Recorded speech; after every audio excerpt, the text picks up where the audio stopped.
I ran out of time, and the last one I had hoped to just get to my last statement, so this will be a short audio. But I just wanted to say that in terms of the ethics and people with disabilities, it's important that we as healthcare providers have an understanding of what is a disability and what is an ability, and we shouldn't go into working with someone with any preconceived notions as to what their level of ability is going to be.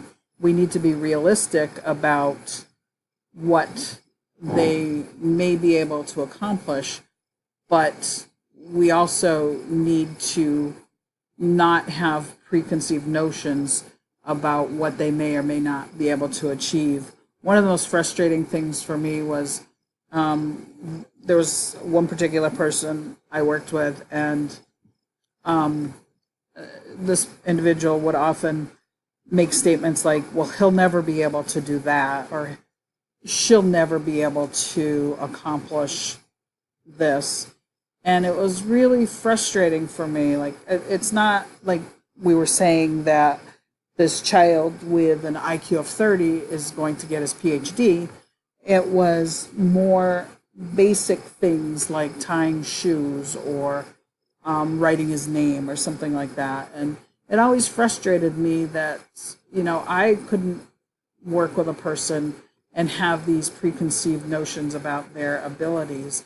They may surprise me, and I want to have lofty goals for that person. So, I think that if any of these historical cases have shown us anything, it is that we shouldn't make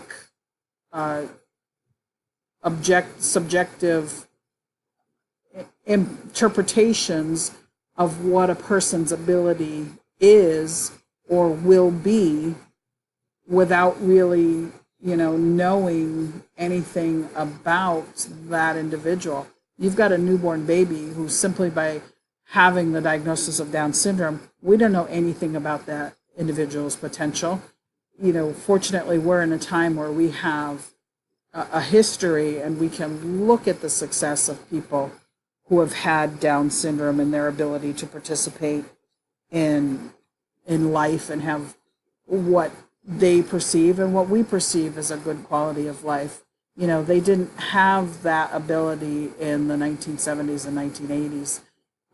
So, we're coming from it, and, we can't really judge what they did, but we can only use the information that we have that they didn't have at that point.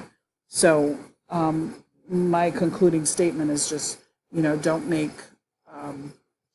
make snap judgments when it comes to a person with disabilities and think that they even want or need enhancements, as in the case of many in the deaf community who embrace the culture of having a disability and that specific disability as part of their identity. So I guess that's just how I wanted to end it.